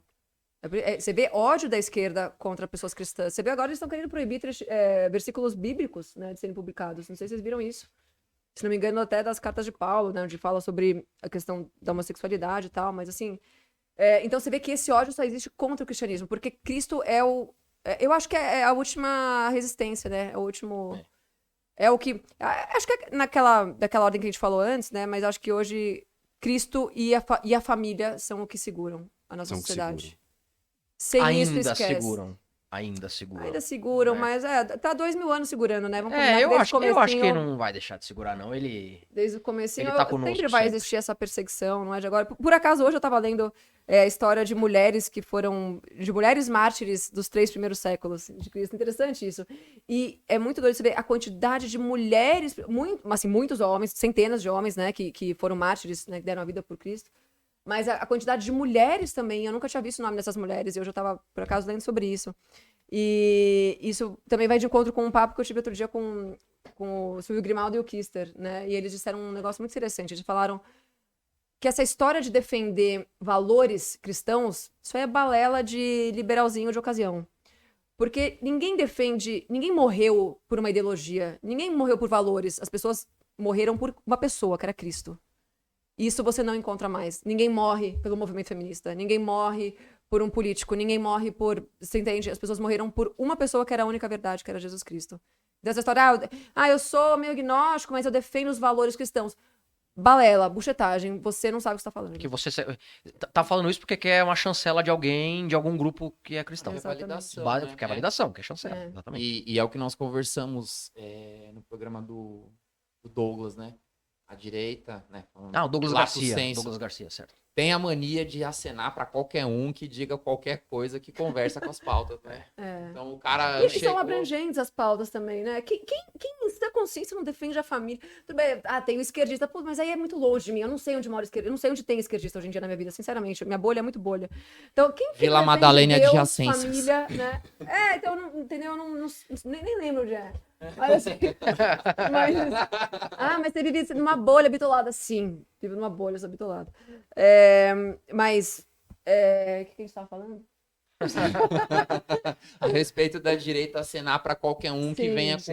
com uma palavra de ordem, com um discurso mais ou menos alinhavado e casado, e você falou que as pautas são Defendendo. muito amplas e que todos defendem É o mínimo que você família. faz é defender a família, mas quem imbecil que não defende família, né? É muito doido. O cara precisa ser Verdade. muito imbecil. É, O cara, muitos imbecis defendem família. Então, pro cara não Exato. defender, ele tem que ser E mesmo... imbecil elevado à 10ª potência, E- cara. Mas você tem um imbecil normal, você defende Deus, a pátria e família. O imbecil mainstream, tem você que defende melhorar isso. muito. Beleza. Ou a Exatamente. pessoa que faz isso, ela faz para destruir a família dos outros. Dos outros. Sim. Aí entra Ela a faz- engenharia social, né? É, porque tem uma certa apresentadora da Globo aí que apresentava um programa que falava sobre amor e sexo. E ela pregava todo tipo de progressismo ali, mas ela casou-se com um homem que é de uma das famílias mais tradicionais do Rio Grande do Sul e a família dela é bem estruturada. Ah, é? Eu A família dele tem vinícola lá, gente. sabia. É uma família Ah. tradicionalíssima. O dia, Então, que assim, saiu o corte, Pietra, quem é que ele falou no seu ouvido? Certeza, cara. Certeza. progressismo pros outros. Pra ela, Pra mim, era Deus, vitoriana. pátria e família. Não, era Exato. vitoriana. Pra mim, um Entendeu? homem que fabrica a própria gasolina. É. Né? Mas os que- é brincadeira, ele não faz isso. Mas os que financiam esses grupos É aí que eu queria chegar. também, É aí que eu queria chegar. eles não, para eles não querem. É lógico que não. Uhum. Lógico. Eles querem para a família dos outros, porque isso é controle, isso é poder, isso é você conseguir controlar a mente das pessoas. Não, e é muito mais fácil você... A família, ela traz um senso de pertencimento, ela traz um senso de aceitação, ela traz a força. E uma família muito mais forte contra um Estado do que o cara do coque, fumador de óbvio. vape, Quem pai de samambaia, né, Pietro? que você acha que tem mais chance de sair com uma metralhadora contra o sistema? É o pai de família, tem um filho e uma mulher pra defender, ou é o pai de pet? De copo, fumador de samambaia, não. Fumador de vape. Fumo vape e samambaia Da- também. O pai de pet, não, o pai de pet critica a polícia, acha que a polícia tem que ser desmilitarizada ou extinta, e quando chega um ladrão, vai lá faz o quê? Chama a polícia. Aí tem aquele meme que como é que é? Menos polícia, mais poesia. Aí a mulher liga, socorro, fui assaltada. Aí o cara começa a recitar um poema no telefone. É muito bom, isso é muito bom. É maravilhoso, É cara. muito bom. Muito bom. Mas aí essas famílias, uma vez eu tava fazendo uma live com o Alan dos Santos, aí ele começou a pegar várias fotos da família Rockefeller. E muito engraçado, eles estavam numa vibe meio Damares, assim, todas as meninas de rosa e todos os meninos de azul, assim, bem Gente, tradicionalzinho, o né? negócio é dinástico ali. né? Mas é sistema oligárquico nervoso, né, que a gente vive. Na verdade, a gente vive uma oligarquia, né? A gente é controlado Sim. por essas pessoas atuais, Sim. a gente não é governado pelo... Bom, o presidente, não precisa nem falar que a gente não é governado pelo presidente, né? Mas assim, quem tá por trás do presidente? Ele é uma Também não é pecinha do judiciário, sistema. né? Ele é uma É, pecinha do claro. É sistema. só abrir a Forbes e ver quem são as pessoas mais ricas. Exatamente. Entendeu? E olha, eu riqueza- relaciono. Não, eu digo assim, a riqueza é intergeracional. São Sim, todos sim. herdeiros, não tem problema nenhum em ser tá tudo herdeiro. bem. Não, tá tudo certo. O lance é que a transferência de riqueza intergeracional maravilhoso. e a manutenção desses recursos pelas gerações é a forma mais certa de se fazer isso. É por isso que criticam tanto, ai, o Brasil é um paraíso fiscal na cobrança de imposto sobre herança. Por quê? Porque eles querem bater nos herdeiros, mas porque essas pessoas elas conseguem criar estruturas jurídicas para proteger o próprio patrimônio e usam a mídia e essas pessoas todas para destruir a família dos outros, né? Eles não querem Mas você concorrência. sabe o que me assusta? Porque no Brasil, eu vejo que, não todos, tá? Mas acho que a maioria dessa elite oligárquica é instrumentalizada pelas elites globais. Então você vê grandes herdeiros brasileiros de bancos ou das maiores instituições que acham o máximo ser convidado para um encontro para essas reuniões da ONU, né? Para falar do Agenda 2030. Oxford. Que volta, da Harvard. O cara fez pós em Harvard. Nossa, você é super... O cara mal sabe que, assim, ele acabou de ganhar só mais um diploma de tonto de instrumento da esquerda. Mas eles vêm, os herdeiros estão achando o máximo que eles foram convidados para esses encontros da ONU. E nos encontros da ONU, ou do Greenpeace, ou sei lá que raio que parta que eles vão pelo mundo, eles são instruídos a agir de forma que vá beneficiar a esses caras que estão um grau acima ainda deles. Então, os herdeiros, banqueiros do Brasil são instrumentalizados de forma... Assim, eles são burros e se deixam instrumentalizar por esses caras que estão lá em cima. Porque aí entra o quê? O ego. O cara se sente ainda mais importante por estar entre as famílias mais importantes do mundo quando ele vai nesses encontros mundiais, né? Então ele volta na maior ego trip do mundo achando que vai salvar o Brasil sei lá, das queimadas da Amazônia. Porque agora ele tem uma chancela da ONU e da família Morgan. É verdade. E a transcendência do ego é a elevação espiritual. O equilíbrio do ego. Excelente. Né? Né? Bom, Excelente. e nossos amigos, Pietra, André, Quanta Lucas, descontração, hein, Fred? que programa hoje, hein? Puxa vida, estamos chegando aqui ao fim de mais um ParlaCast. Ao fim, não. Ao término deste, para que a gente possa gravar o próximo. Exato. Né? E que a Pietra também já está convidada para os nossos eventos presenciais. Enfim, eu vou sair toda minha Xandinho com a chancela. Né? E sempre que você quiser vir aqui dar Francesinha no pé, seus depoimentos, né? obrigada. Falar sobre Jesus Cristo aqui Obrigada. é o canal para que você possa falar sobre Obrigada. Jesus Cristo Fiquei feliz. e de sobre ter- essa Você transcendência. entendeu essa reciprocidade quando eu falei de Jesus? É muito legal isso. Ah, mas é o que eu te falei, nós somos conservadores, cristãos e odiamos o sistema. Eu falei mais alguma coisa, enfim. Né? Só pra falar mais ou menos como que é a dinâmica aqui. O Olavo de Carvalho, todo o podcast é citado. E o Liturgia, dia que- é a liturgia do o dia que programa. nós não seguimos a liturgia, quando ele for terminar, temos que falar alguma coisa do Olavo, porque ele vai ser parafraseado aqui sempre, cara. perfeito. Saudoso Olavo de O extras Carvalho, do professor DVD. Olavo. Enquanto tivermos Jesus Cristo como nosso norte, essa vai ser a nossa luta diária para que a gente possa transformar não só essa nação, mas transformar esse planeta num lugar muito melhor. E vocês que acham que estão ganhando, manipulando, destruindo famílias, e acham que o material vai te trazer o poder que vocês querem, vocês estão enganados. Porque Aqui nós passa temos rápido. um Deus e temos Jesus Cristo como o nosso fiel, não só exemplo, né? Mas eu acho que O nosso baluarte. O único É. Senhor Salvador. E né? Alfredo, os joelhos que estão sobre os nossos pescoços, eles também vão se dobrar a ele naquele dia, vão. entendeu? Aqui ou depois, vai acontecer. E A conta vai chegar. quero agradecer a todos vocês que assistiram mais um episódio do ParlaCast. Considerações Pietra, finais pra Pietra. muito obrigado e caso você Obrigado queira demais, ter né? considerações finais. Ah, Caso não, eu por falei favor, bastante, né? Não sei como é que conclui, Mas, né? mas veio aqui pra isso. Não, Era eu- o mínimo que a gente Eu queria. agradeço muito o convite, os desejo toda a sorte. Bom, já é um sucesso É. o programa, agradeço muito, adorei conhecer vocês melhor, adorei o Obrigado. nosso bate-papo e espero que tenha muito, muito sucesso o programa. Obrigada Amém. por tudo. Muito obrigado. E fiquem com Obrigado. Deus, que Deus Muito abençoe. obrigado. Muito obrigado pela disponibilidade, tá?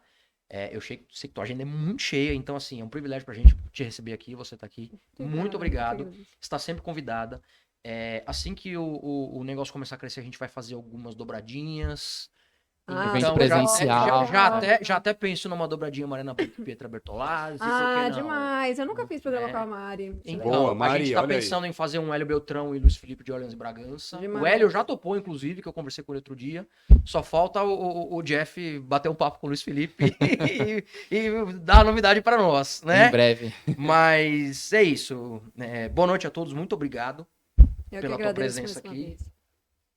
E meus amigos, muito obrigado por mais um episódio, pela companhia de vocês, que a gente possa sempre levar aí adiante as mensagens de André, as mensagens de motivação e de que nós não perdemos uma luta, não perdemos uma batalha, estamos nessa guerra espiritual e para vencer com o Cristo.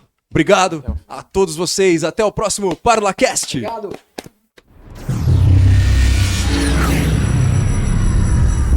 ParlaCast.